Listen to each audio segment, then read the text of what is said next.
Hey guys, what's up? This is Sher talking. Welcome back to my channel. And this day we'll be talking about the Ultimate Destructor Part 2. This event just got released almost 2 days ago because there was when the moment that the White Wings event was ending, so I couldn't start it because I was still trying to farm the last things I wanted for White Wings. This is what happens when we have way too many events going on at the same time. But then we'll have to talk about this event. This event is actually not hard for most of the time, but the last boss, the super hard here, is problematic because it's that boss that likes to inflict a lot of status ailments, and it just doesn't work if you're playing on auto. I already lost 3 times, and I have already something like 50% success rate if I leave it on auto, so I don't recommend it.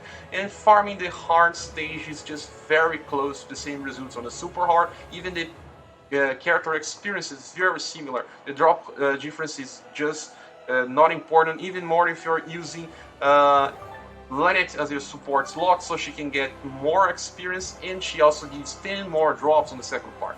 And then now we'll have to talk about something here. You see, this is Lynette. She gives 10 more of a drop. So by using her on the super hard event is just not needed. You can just use the hard part and farm it from here. Okay, so don't waste your AP and your time doing super hard. And then like how most the events we got in releases in the past, the second part only has 4 new stages, normal stages, and then we have this special boss stage. Easy, medium, hard, and super hard are related to the mission board. We got a third mission board for this event, and this have something. Most of the missions are the same as the past, but we have the one is auto completed as soon as you defeat the first stage, but then the number 2, 3, 4, and 5 are related, so you defeating the bosses with the lightning element.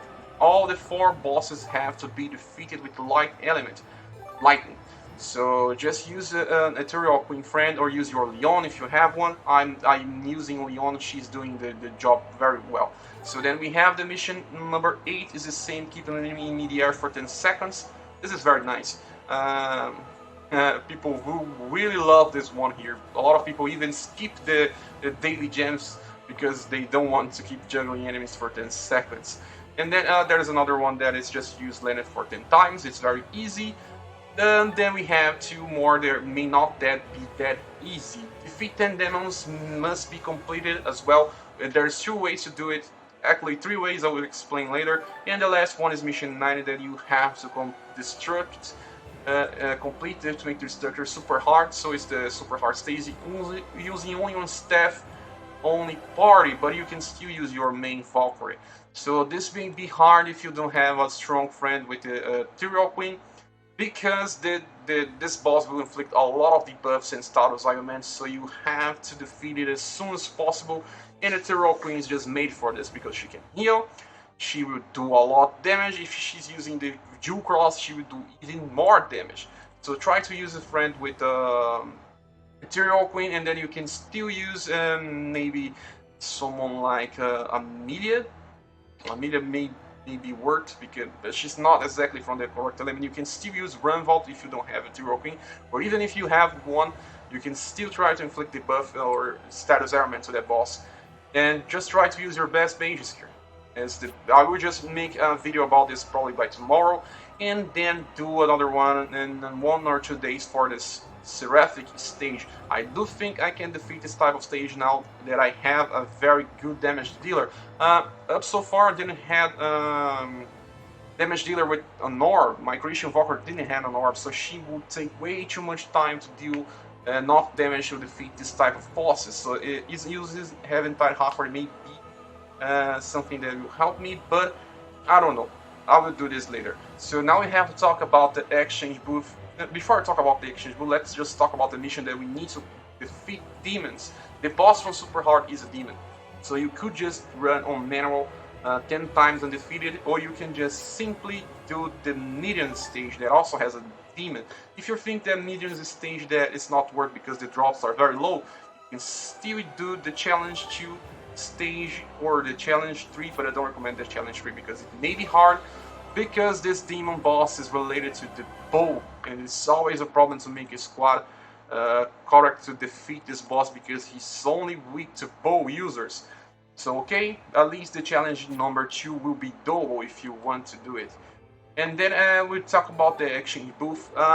There's something I need to talk about, you guys, and I don't want you guys to keep farming for some stuff because it's probably making a lot of people reaching burnout status because these items are not even important.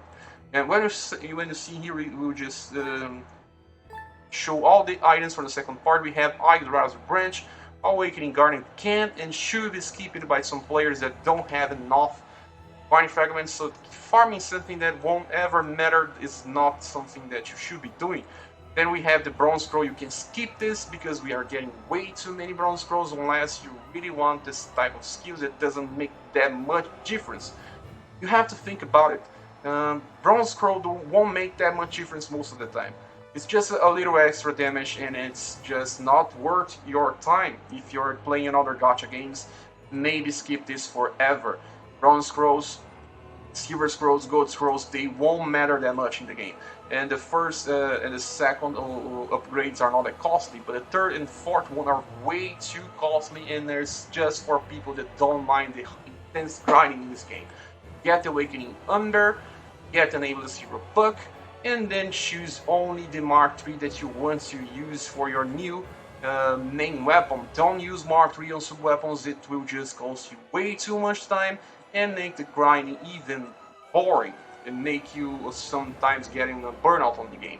So then you can still choose one for a sub-weapon and make it easier to farm. So you can still, if you don't mind about farming, you can farm all these items here and don't really mind about the marks, because they can use it as a material to upgrade, but only for the second and third upgrades. After that, they just have bad value.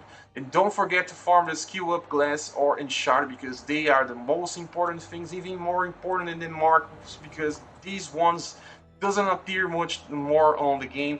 This one is the only one that appears on the Valhalla Assault one with the last reward, just so you can understand how hard this is. So that's why in Japanese version there's no Mark IV, because it's just a boring and insane grinding to get this stuff. Okay, I hope I can help you guys in trying to decide upon this. I think this is enough talking about this event. I will put on the description how to defeat all the bosses. I don't think that doesn't matter too much. Just be careful with this super hard boss, and Seraphic I'll be talking about it later. Okay, thank you for watching. Please subscribe if you haven't, and we'll see each other on the next video.